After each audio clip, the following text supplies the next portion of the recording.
This is Chick2Chick Uncut, raw and unfiltered.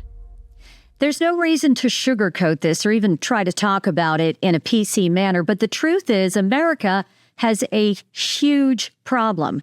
The problem, 3 in 4 adults are considered to be either overweight or obese. These numbers are coming from the CDC. That means nearly 75% of the adult population is either obese or overweight. The problem extends to kids and teens. 1 in 6 children overweight, 20% obese.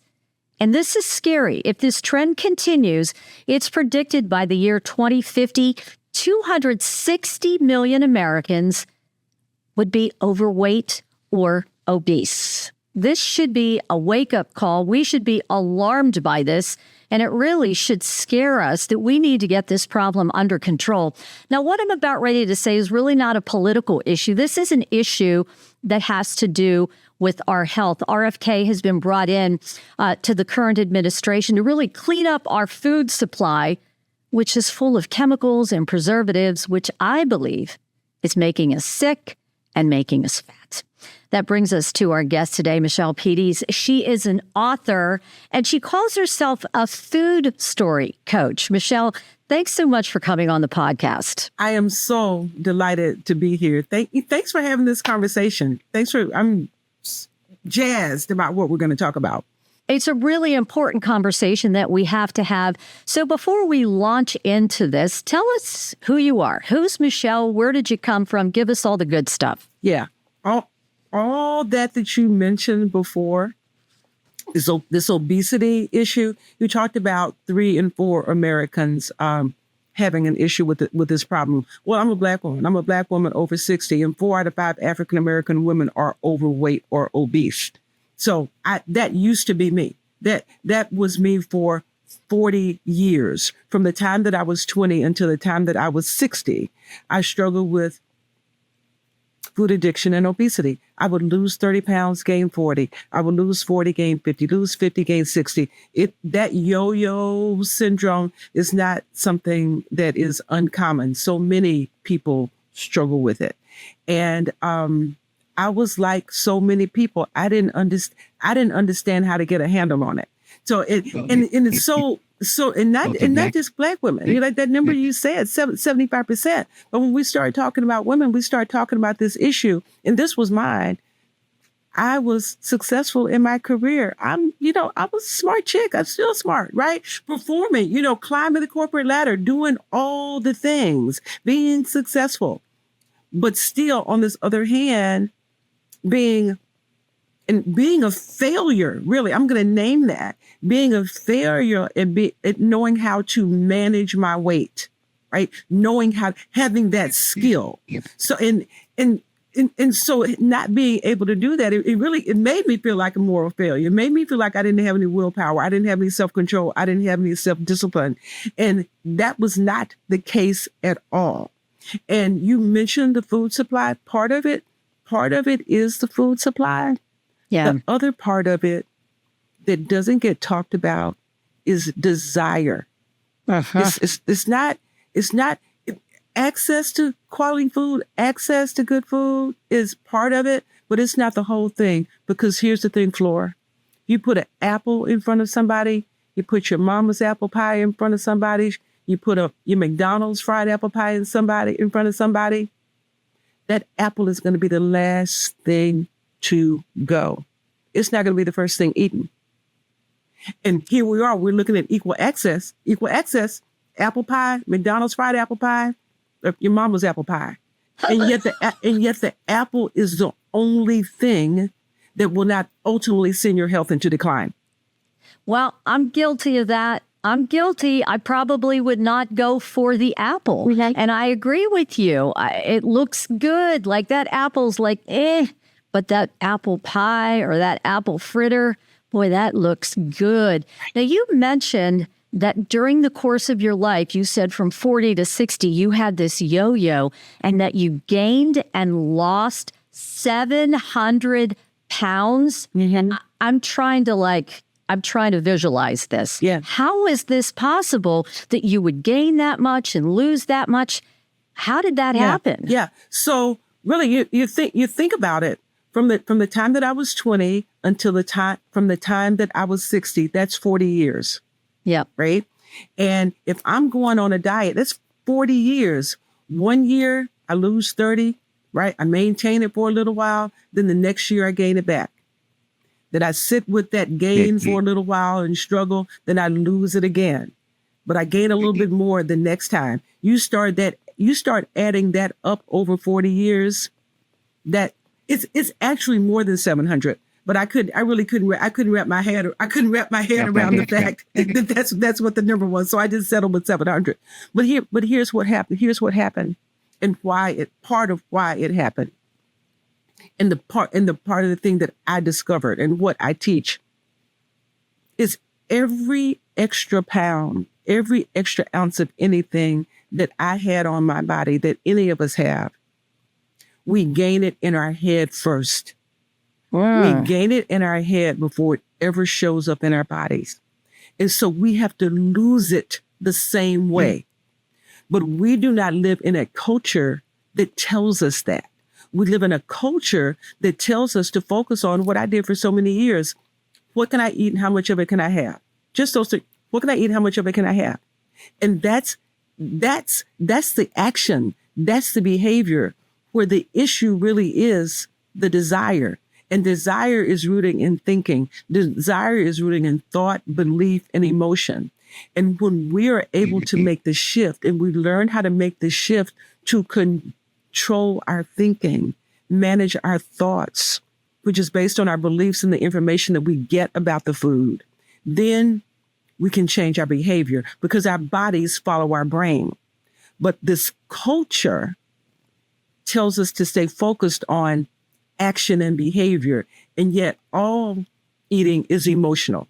All eating, whether 75% of people say that they are, right? Well, the other 25% are, they just don't know it or can admit it. But because because eating is a behavior, it's an action. And all eating, all behavior is preceded by a thought. And if you change the thought, then you can change the action and the behavior. So what clicked in your brain that you went through this for 40 years, from 20 to 60, of up and down and up and down? What clicked when you turned 60 that you said, I don't want this life anymore? And what did you start to do differently at 60? So here's the thing. I never wanted the life, right? For 40 years, I didn't want the life. I was trying to figure it out, right? But I couldn't. I was just doing the same thing and not understanding that I wasn't making the right kind of connection. So I didn't all of a sudden at 60 decide that I want to be healthier. I want to be different. I always wanted it, but I could never figure out how to do it. I could never figure out how to maintain it because I would go from being a size 26 to I'd work and exercise and work out and eat right and all that stuff and get down to a size 14, what I call a black woman's 10. I'd get there. I'd get there and then I'd be horrified because I gained the weight back and I didn't understand. The weight would come back. But here's what did happen when I turned 60. There were a lot of things that happened along the way. But I went to a doctor. And I had been to many weight loss doctors. I went to my first bariatric doctor in the 1980s. I didn't even know what it was, right? And then my first 500 calorie diet. So I knew that I could do it. But I went to this wellness doctor that I had been going to, and she said, I have a program. I have a program that you can follow. I was like, no, I don't want to do that. Just I was going in there for the laser, right? Trying to get it melted off. Just trying to do anything but the work. Yeah. And I had liposuction. I had the liposuction and gotten down to a 14, right? That magic 14. Yeah. And I said to myself, if I can get to this 14, I can maintain it. And I had way too many rounds of liposuction to do that. But I started to gain the weight back. And I was horrified when I saw the weight coming back. And I was like, I've got to do something. So I immediately went to this doctor when I couldn't stand it anymore. And she said, okay. And she asked me it seemed like 1,000 questions. And she finally said to me, it's stress. It is stress, and stress will kill you. I'd never had anyone say that to me. Stress will kill you. And here's what was hard about that is that she said, it's your job. And it was a job that I loved. It was a job in media and advertising. It was the thing I knew how to do. It was the one place in my life where I felt like I could find some success. And to be in her office with her saying the thing that I could do, the one thing that I love, that was the source of my problem. I had to wrap my head around that, right? And so she gave me the program. She said, follow this program. Take these shots, 500 calories. You will not be hungry. You will lose weight. I left her office with this plan, and I knew that I could follow it because I had followed it many, many times before. But I did the one thing in her office that day that I had never done in the past is I prayed. And whether you're a really religious person or not, doesn't even matter. I prayed and I said, God, help me understand what I have been missing, because there's something about this that I don't know. Help me. And then I let it go. I followed the plan. I went on for a while. I was losing weight. I was doing good. I wasn't hungry. And then one day I wanted to eat. And I was perplexed because I'm like, why do I want it? Why do I want it to eat? Because the doctor has told me, if you take this shot, if you follow this plan, you won't be hungry. I'm not. Why do I want to eat right now? And I got to tell you something, Flora, that was the first time in my life I had ever asked myself that question. Why do I want to eat right now? And I bet the answer was not that you're hungry. Here's what came up. Here's what came up. And I talk about this in my TED Talk.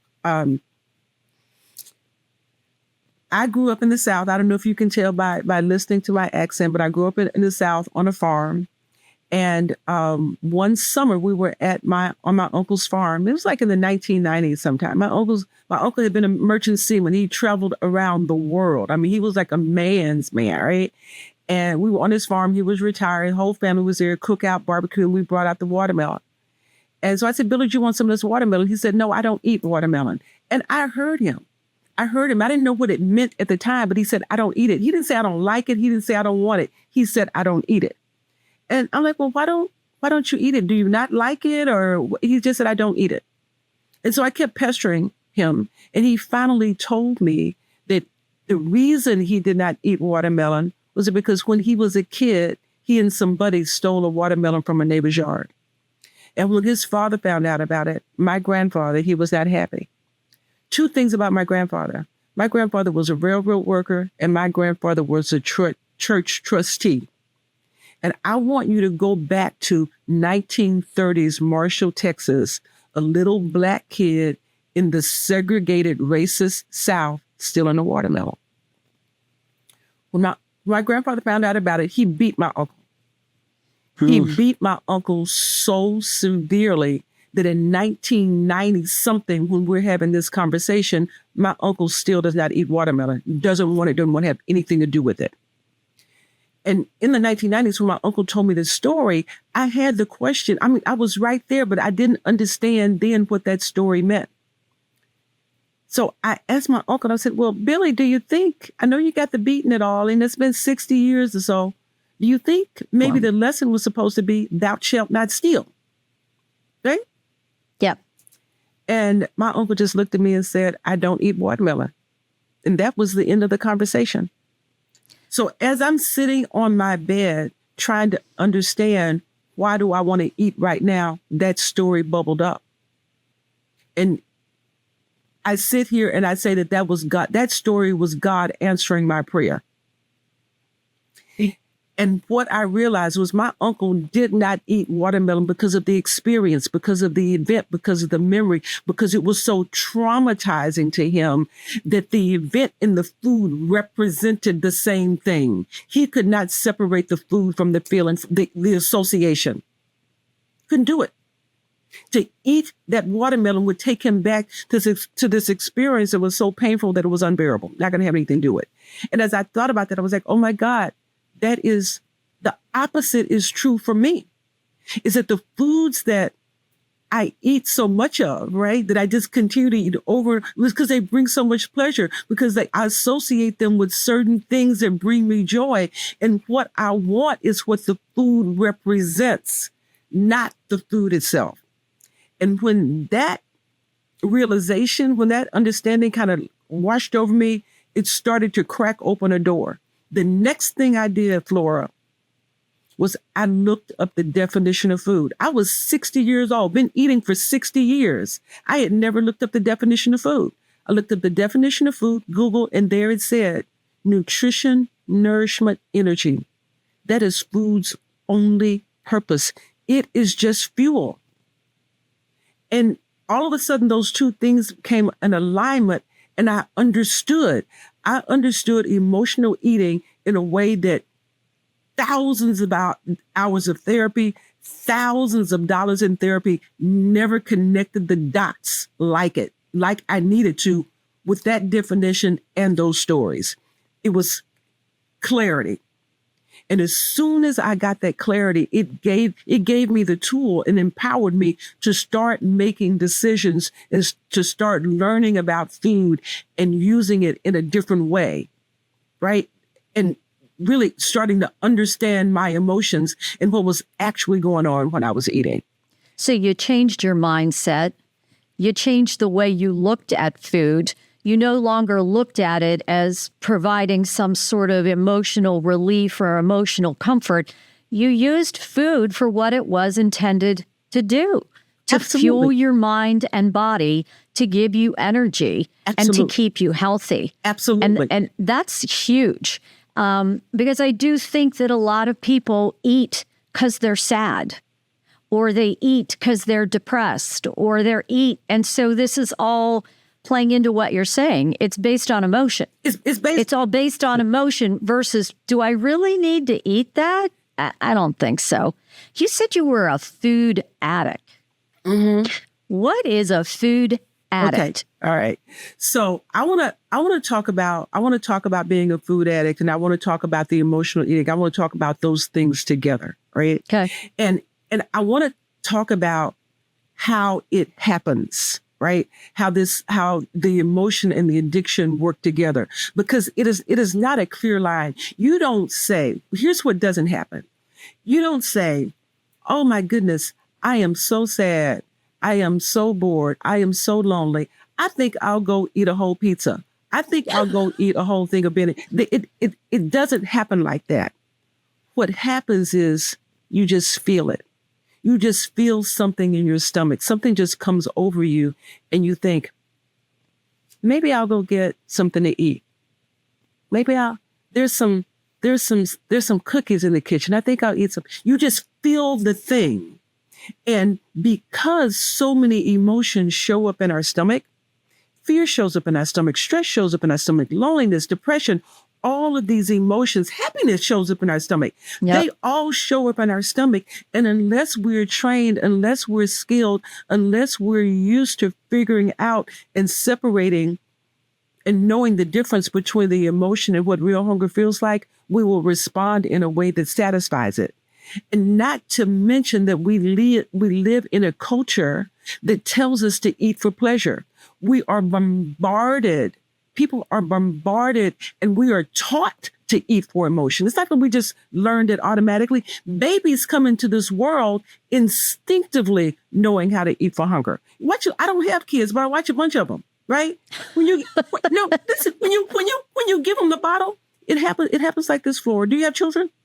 I have one. Okay. That was all I could handle. Just Okay. one. Right. So look at this. Think about this. You got a baby. The baby's full. And when the baby's full, they'll turn their head. They'll turn their head. They'll speed it up. They'll spit it up. I'm done. I got it. I'm done. And if you're a mother, and you got the formula, let's say you got the formula or you got the little baby food and it's just a little bit left in the thing, right? And you look at the little bit left in the thing, the baby turns their head, you look at the little bit left in the thing, and you say, oh, come on, sweetie, be a big girl for mama. Let's finish the rest of this. Did you know? Maybe you don't. Maybe some parents don't, but so many do. But the baby's like, no, I'm done. But after a while, with cajoling and convincing. And if the baby wants to please the parent, if the parent is just smiling at them, come on, be a big girl for mama, be a big girl for dad. They'll do it. They'll override it. You override it. You teach them not to listen to their bodies. It happens very early. Or sometimes if a baby is crying, I watch them, right? The first response is, give them something for their mouth, give them a sucker, give them something sweet, give them this. And it might not be hunger. I don't have parents. I'm not a parent. I don't have kids. Parents know the difference between what the cries sound like. But sometimes all the baby wants is just some comfort. They want you to talk to them. And what you do is you give them something to put them, so they take it. Well, okay, I got the sucker, right? Yeah.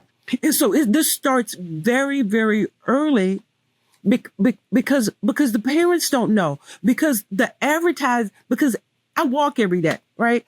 I walk every day, and there is I walk by an Italian restaurant, and there's a sign on the door, on the window, and it says, "Don't be upsetty, eat some spaghetti." Watch what you're saying. I'm Italian, Michelle. Watch it. Okay, so okay, we can go there. We can talk about that. We can talk about how the thing that they call comfort food is really discomfort, right? And it's not about the food. It's what we think about the food. What's comfort food for one is not for another. It's our thoughts, and we can change our thoughts about the food. That's the power. Yeah. And our thoughts are being changed all the time about what we eat by the marketers and the advertisers and the manufacturers of the processed food, the snack foods and the junk foods. They tell us what to think and believe about the foods that they are selling. That's why we respond the way that we do, because we are being programmed. It's not our fault. It is not our fault. We're being programmed constantly. And so we have to change our mindset. You said something before. We have to know that we have to know that we are being programmed. First of all, we have to recognize it. It's brainwashing, It's really. brainwashing. It's brainwashing. You said something before, and you just brought up the spaghetti, right? So in my culture, in the Italian culture, everything's about food, food, food. Food is love. You eat breakfast, they're talking about lunch. You eat lunch, they're talking about dinner. It's food, food, food, food, food. What's it like in your culture? You said before the number of African-American women who are overweight.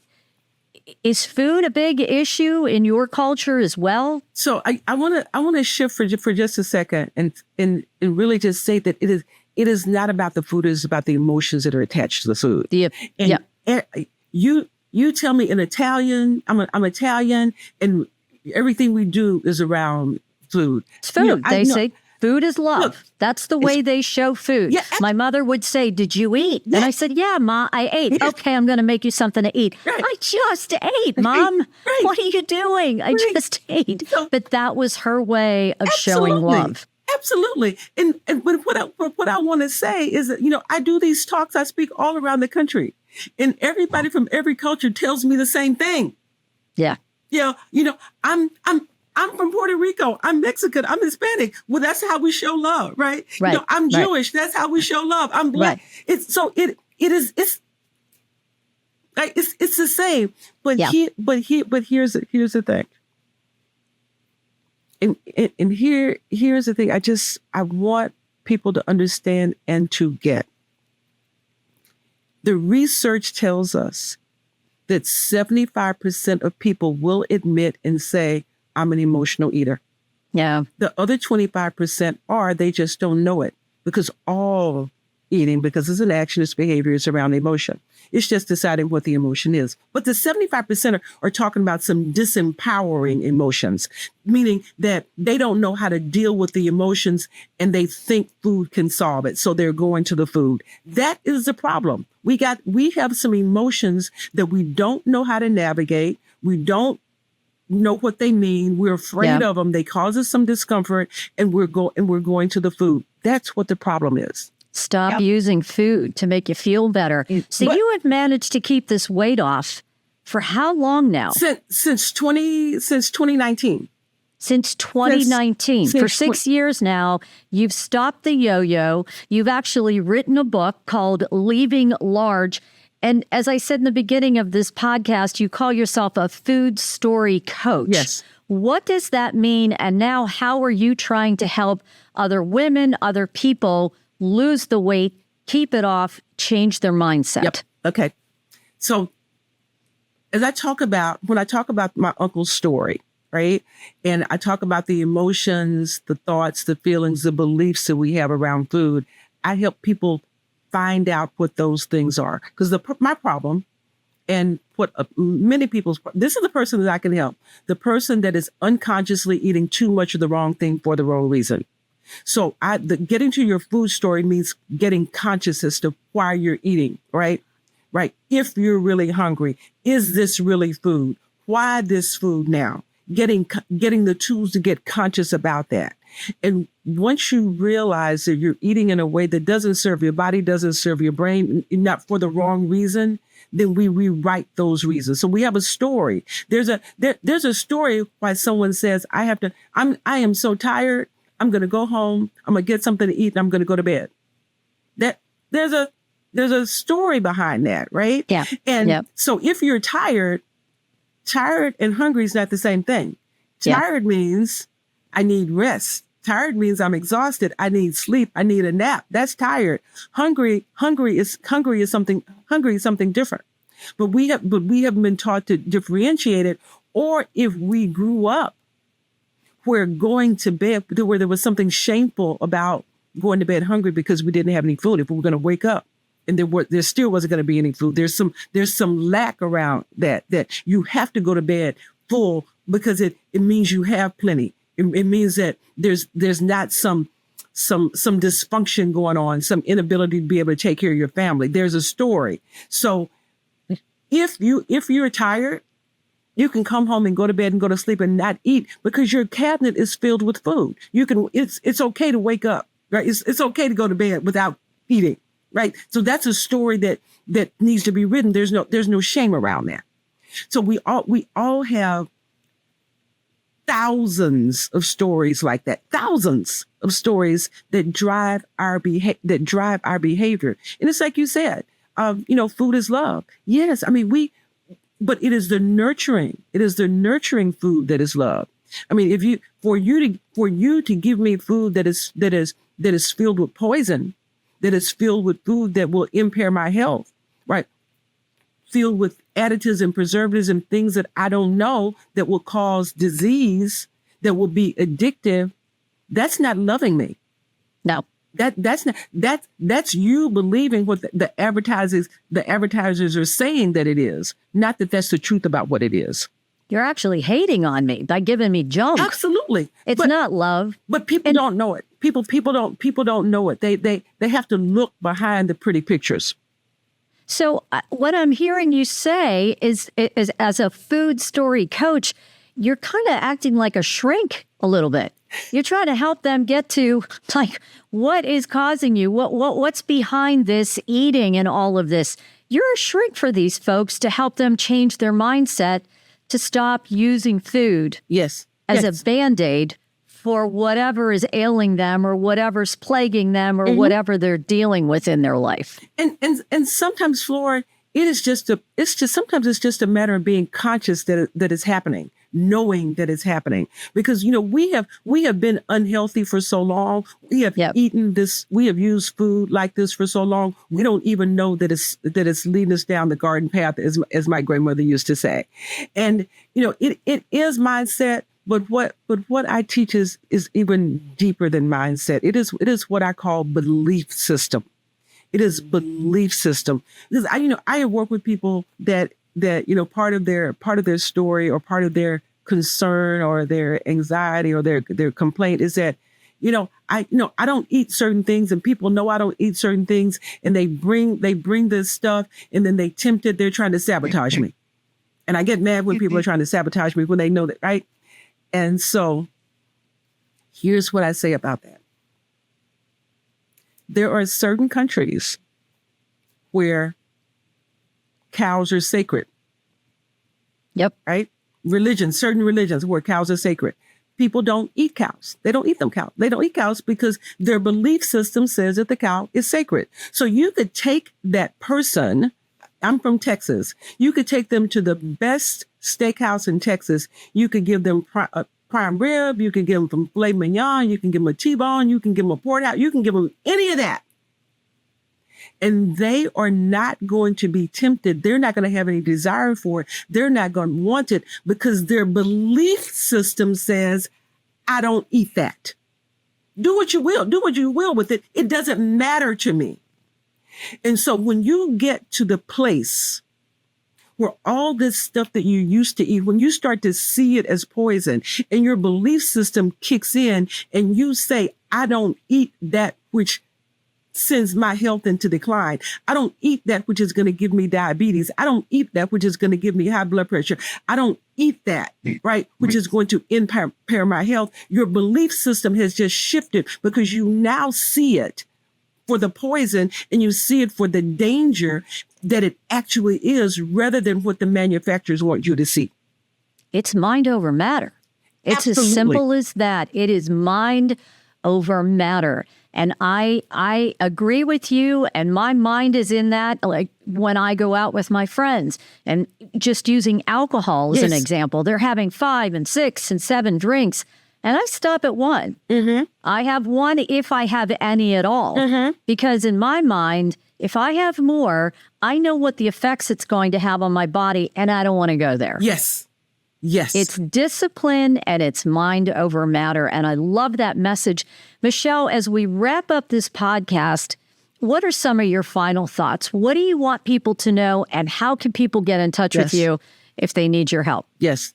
So I want people to know a couple of things. The first thing I want people to know is you come into this world believing nothing.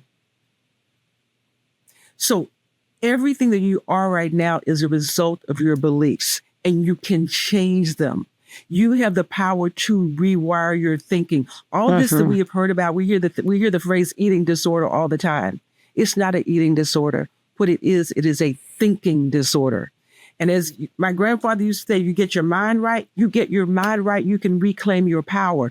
And when you reclaim your power over something as simple as what you put in your mouth every day, or food, your entire life changes. This is about mastery. This is not about a relationship with food. This is about mastery. This is about skill set. This is about learning how to manage and navigate your emotions so you can eat in an empowered way.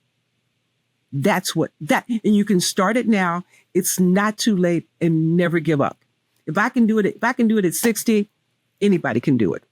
I think that is a beautiful way to end this podcast. And if someone wants to get in touch with you that they might need your help, how can they do that? They can email me directly. I answer every email. It's michelle@michellepettis.com. You can download a free chapter from my book at Leaving Large. The book is Leaving Large, The Stories of a Food Addict. You can find it Amazon, everywhere. You can get it from me directly.